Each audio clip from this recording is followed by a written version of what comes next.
But there's the lineup for the third heat of the 400-meter hurdles, I should say.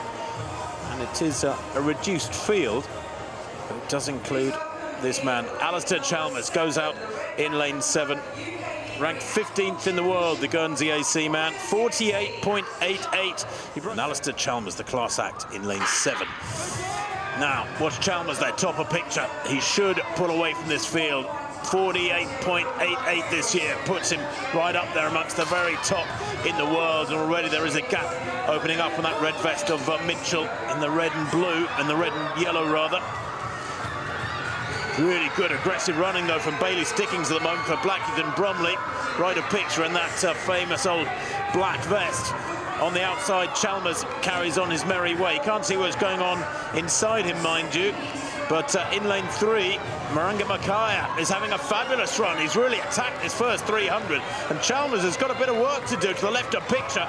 Makaya in lane 3 is a big fella. How does he take this final barrier? Hits it hard, loses a lot of ground coming through the Blackie Fest of Stickings. But he does get there okay, Chalmers. 50.16, the winning time.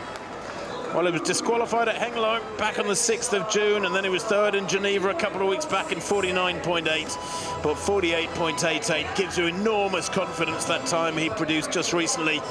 And eventually he did come through, although there was pressure, wasn't there? Plenty of it down the home straight from the athletes inside him. We've talked about that red bib before. That's the bib you get if you're the UK lead. Is it a bit of a target? Is it stressful? And Alastair Chalmers really was a target for the rest of the field. And he looked smooth and he looked full of running, but it's so tough to gauge your race when you've got nobody else to look at. And when you're trying to conserve energy as well. This is going to be a hotly contested title tomorrow.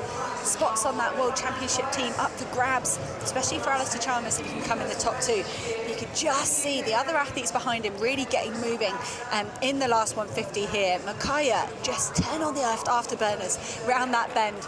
Really thought he was going to give Alastair Chalmers a run for his money. At this point here, the pressure was on everybody. Makaya, Stickings, Chalmers.